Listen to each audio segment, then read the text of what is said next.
Halo, jumpa lagi bersama saya. Pada kesempatan ini kita akan membahas tentang jenis-jenis bantuan sosial masyarakat di era pandemi COVID-19.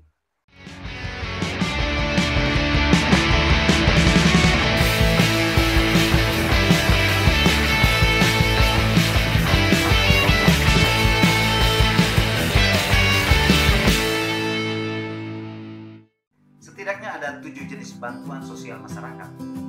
Yang pertama adalah bantuan sosial tunai dana desa, itu merupakan program non reguler. Kemudian yang kedua adalah bantuan sosial sembako daerah Jabodetabek, itu juga sebuah program non reguler. Yang ketiga, program bantuan sosial tunai, itu juga sebuah program non reguler.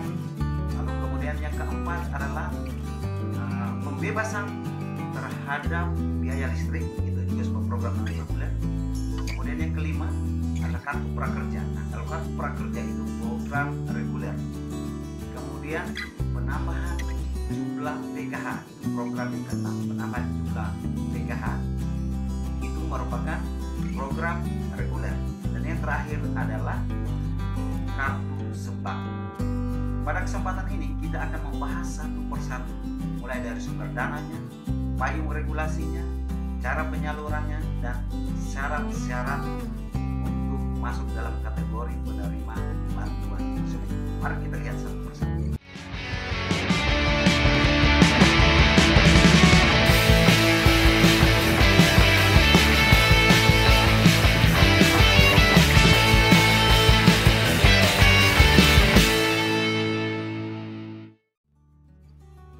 Kita lihat yang pertama, yaitu bantuan langsung tunai dana desa. Program ini merupakan program non reguler yang mana merupakan respon pemerintah terhadap pandemi COVID-19 pada tahun 2020 ini. Nah, sasaran masyarakatnya jelas, yaitu seluruh Indonesia, dan sumber dananya adalah dana desa. Dana desa itu dipresentasikan, diambil 25%, 30%, dan 35%. Persentase itu disesuaikan dengan jumlah dana desa yang diterima oleh desa itu secara keseluruhan. Misalnya, sebuah desa mendapatkan dana desa sebesar 800 juta ke bawah, maka alokasi persentasenya adalah 25%. Kemudian, bila desa tersebut mendapat dana desa sekitar 800 juta sampai 1,2 miliar, maka persentasenya menjadi 30%. Dan apabila 1,2 miliar ke atas, desa tersebut mendapat dana desa 1,2 miliar ke atas, maka persentasenya adalah 35%. Nah, bagaimana dasar peraturan atau payung regulasi terhadap bantuan ini? Mari kita lihat pada layar ini. Dasar peraturannya itu Peraturan Menteri Desa dan Pembangunan Daerah Tertinggal dan Transmigrasi, atau kita bisa sebut Permendes PDTT Nomor 6 tahun 2020 tentang perubahan atas Peraturan Menteri Desa, Pembangunan Daerah Tertinggal dan Transmigrasi Nomor 11 tahun 2019 tentang prioritas penggunaan dana desa tahun 2020. Nah, itu dasar peraturan atau payung regulasi terhadap bantuan langsung tunai dana desa. Kemudian bantuan ini berbentuk tunai sebesar Rp600.000 per KK selama 3 bulan, dari bulan April sampai bulan Juni, dengan targetnya 5,8 juta KK di Indonesia. Jadi kuotanya 5,8 juta KK. Bagaimana cara penyalurannya? Cara penyalurannya adalah melalui transfer bank, melalui bank pemerintahan swasta seperti pemerintah atau bank swasta seperti BRI, BNI, BTN, atau Bank Mandiri, atau juga melalui door to door, diberikan secara langsung dari rumah ke rumah. Jika kakak penerima bantuan ini tidak memiliki rekening di bank, maka kebijakan yang akan ditempuh adalah bantuan itu disalurkan secara langsung dari rumah ke rumah. Kemudian syarat penerima BLT-nya. Nah, kemudian sekarang kita melihat syarat apa saja untuk kakak tersebut dikategorikan layak menerima bantuan langsung tunai dana desa ini. Mari kita lihat bersama. Syarat yang pertama adalah terdaftar sebagai warga miskin melalui pendataan RT RW di wilayah desa. Kemudian Nah, yang bersangkutan juga tidak terdaftar sebagai peserta dalam program bansos seperti PKH, bantuan pangan non tunai, atau kartu prakerja. Kemudian memiliki anggota keluarga yang rentan, sakit menaun atau kronis. Kemudian kehilangan mata pencaharian sebagai dampak dari masalah atau bencana COVID-19 ini. Kemudian jika tidak terdaftar sebagai penerima bantuan sosial dari pemerintah pusat maupun daerah, namun juga tidak terdata dalam pendataan RT RW di desa itu, maka dapat mengkomunikasikannya dengan aparat atau perangkat desa setempat. Nah, ini bisa dilakukan dengan cara komunikasikan jika tidak terdata. Maka komunikasikan dengan aparat perangkat desa. Kemudian yang terakhir itu, jika calon penerima bantuan itu tidak memenuhi syarat, namun dia memiliki NIK atau KTP, maka dia yang bersangkutan dia tetap menerima bantuan tanpa harus membuat KTP lebih dulu. Jadi alamat domisili yang ada di desa tersebut akan dicatat sebagai pengganti.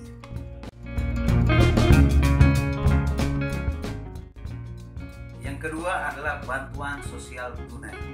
Nah, program ini juga merupakan program non-reguler yang merupakan respon pemerintah terhadap pandemi COVID-19 yang melanda Indonesia pada tahun 2020 ini. Nah, sumber dananya jelas, yaitu APBN melalui Kementerian Sosial. Wilayah programnya Indonesia di luar Jabodetabek. Sekali lagi, wilayah programnya Indonesia tetapi di luar Jabodetabek. Kemudian bantuannya dalam bentuk tunai. Besaran bantuannya 600.000 per KK, 600.000 rupiah per KK. Kemudian durasi waktu bantuannya adalah 3 bulan, dari bulan April sampai dengan Juni 2020. Kuotanya adalah 9 juta kepala keluarga di Indonesia. Kita lihat persyaratannya. Persyaratannya, pendaftaran penerima bantuan ini dilakukan oleh pemerintah daerah yang berwenang dalam pendataan calon peserta dan akan dilaporkan kepada Kementerian Sosial. Cara penyalurannya, transfer bank melalui bank pemerintah swasta seperti BRI, BNI, BTN ataupun Mandiri. Dan yang kedua, dikirimkan ke alamat penerima melalui PT Pos Indonesia bagi yang tidak memiliki rekening di bank. Jadi, kakak yang tidak memiliki rekening di bank maka akan dikirim ke alamat penerimanya melalui PT Pos Indonesia. Kuotanya 9 juta kepala keluarga. Yang ketiga adalah bantuan sosial sembako. Nah, ini khusus untuk daerah Jabodetabek. Sumber dananya itu jelas, yaitu dari APBN. Wilayah programnya Jabodetabek. Jadi di luar Jabodetabek tidak diperkenankan menerima bansos sembako ini. Nah, syaratnya warga yang tercatat di dalam data terpadu kesejahteraan sosial atau DTKS yang berada di wilayah Jabodetabek. Yang keempat adalah pembebasan biaya listrik. Ini juga merupakan program non-reguler yang mana merupakan respon pemerintah terhadap pandemi COVID-19 ini. Wilayah programnya Indonesia, dasar regulasinya adalah Perpu nomor 1 tahun 2020 tentang kebijakan keuangan negara dan stabilitas sistem keuangan untuk penanganan pandemi. Syaratnya, warga yang memiliki kapasitas listrik 450 kV, warga pengguna listrik berkapasitas 900 VA. Nah, bentuk bantuannya itu pembebasan biaya dan potongan 50%. Kuotanya 24 juta pengguna dan durasi waktu bantuannya itu 3 bulan, yaitu April sampai Juni 2020.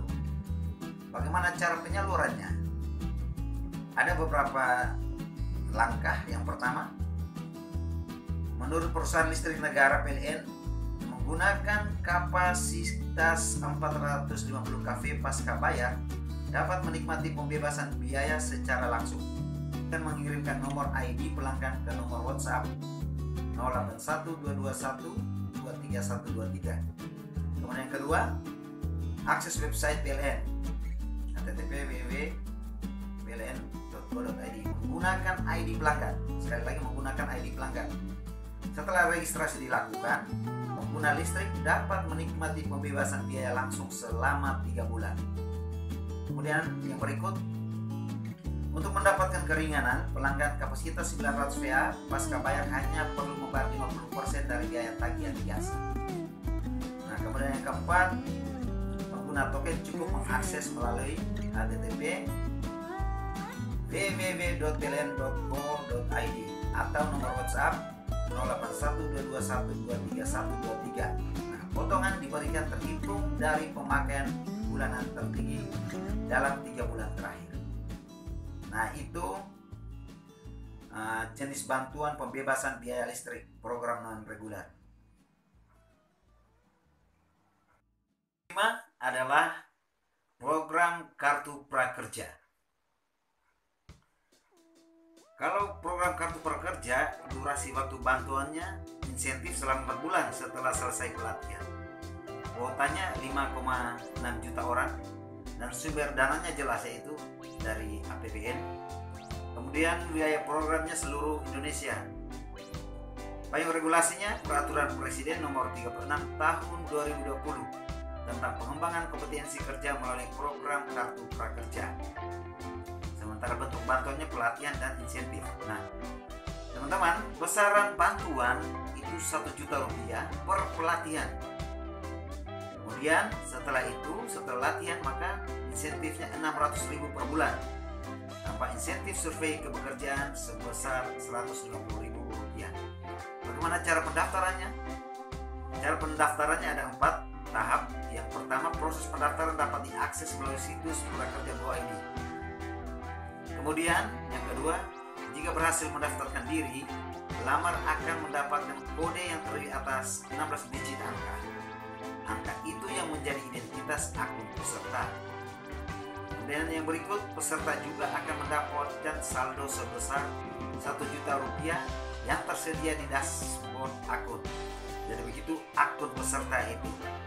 Jadi maka akan tersedia saldo sebesar 1 juta di dashboard akun itu. Nah, yang keempat, saldo tersebut dapat digunakan peserta untuk mengikuti pelatihan kerja yang disediakan 8 platform yang telah ditunjuk pemerintah. Nah, bagaimana cara penyalurannya? Yang pertama, setelah mengikuti pelatihan kerja, para peserta berhak mendapatkan dana insentif sebesar 600.000. Nah, jadi pada saat pelatihan itu, anggota itu mendapat 1 juta rupiah yang sudah diperoleh di akun di dashboard tadi. Kemudian setelah melakukan latihan, maka 4 bulan berturut-turut peserta itu berhak mendapatkan dana insentif sebesar 600.000. Nah, dana 600.000 rupiah itu akan cair setelah 5 hari peserta menghabiskan masa pelatihan. Dana itu ditransfer langsung ke rekening peserta selama 4 bulan. Kemudian insentif tambahan bernama survei kepekerjaan sebesar 150.000 rupiah juga akan diberikan kepada peserta tersebut. Kita langkah ke program yang berikut, program yang ke-6, yaitu penambahan PKH. Jadi sebetulnya PKH ini program reguler pada tahun 2017, dimulai sejak pada tahun 2017. Namun pada tahun 2020 ini terjadi penambahan kuota PKH menjadi 10 juta untuk seluruh wilayah Indonesia. Nah, sumber dananya APBN melalui Kemensos. Kemudian dasar regulasinya itu Undang-Undang Nomor 40 Tahun 2004 tentang Sistem Jaminan Sosial Nasional. Syarat, apa syaratnya? Keluarga miskin dan rentan yang terdaftar dalam data terpadu program penanganan fakir miskin yang memiliki komponen kesehatan, pendidikan, dan kesejahteraan sosial. Bentuk bantuannya tunai. Bagaimana besaran bantuannya? Nah, besaran bantuan itu 250.000 per bulan bagi ibu hamil dan anak usia 0-6 tahun. Kemudian 75.000 rupiah per bulan bagi siswa-siswi SD, 125.000 per bulan bagi siswa-siswi SMP, 125.000 rupiah per bulan bagi siswa-siswi SMA. Kemudian bagi penyandang disabilitas dan program peserta berusia 70 tahun ke atas itu mendapat 200.000 per bulan. Durasi waktunya bulan April sampai Desember 2020. Seperti yang saya katakan tadi bahwa kuotanya sudah bertambah menjadi 10 juta keluarga penerima manfaat. Cara penyalurannya itu bantuan akan ditransfer kepada bank-bank himbara seperti BRI, BNI, PTN, dan Mandiri. Para peserta akan dibantu para pendamping PKH untuk mencairkan uang tersebut. Nah teman-teman, program PKH ini sesungguhnya memiliki pendamping yang ada di setiap desa. Para pendamping inilah yang akan memfasilitasi para penerima manfaat program PKH ini untuk menerima bantuan tersebut. Kemudian yang terakhir adalah kartu sembako. Yang ketujuh adalah kartu sembako, dan program ini sebetulnya merupakan program reguler. Sumber dananya APBN wilayah program Indonesia. Kemudian dasar peraturannya itu Peraturan Presiden Nomor 63 Tahun 2017 tentang penyaluran bantuan sosial secara non-tunai. Namun sejak Februari 2020 program ini berganti nama menjadi Kartu Sembako Murah. Nah, syaratnya mudah. Lapor saja kepada RT atau RW atau aparat kelurahan. Calon penerima manfaat akan mendapat nomor registrasi. Setelah itu, penerima manfaat akan didaftarkan untuk mendapat rekening bank himbara. Bentuknya tunai, besarannya 200.000 per bulan dan durasi April sampai September 2020. Kuotanya 20 juta keluarga penerima manfaat. Nah, bagaimana cara penyalurannya? Cara penyalurannya adalah setelah proses verifikasi data dan registrasi di bank himbara, peserta akan mendapat kartu berisi saldo. Mendapat saldo awal 150.000 per bulan menjadi 200.000 per bulan. Kemudian tambahan saldo, nilai saldo ini berlaku mulai April sampai September 2020. Nah, penerima manfaat bisa membelanjakan uang bantuan tersebut di warung yang telah bekerja sama dengan pihak bank penyalur. Nah, teman-teman, demikian penjelasan dari saya tentang jenis-jenis bantuan sosial masyarakat di era pandemi COVID-19. Semoga pengetahuan ini bisa bermanfaat bagi teman-teman, baik para pendamping desa maupun mahasiswa yang mau melakukan KKN tematik ataupun KKN terintegrasi dengan program-program desa pada masa pandemi COVID-19. Semoga sukses.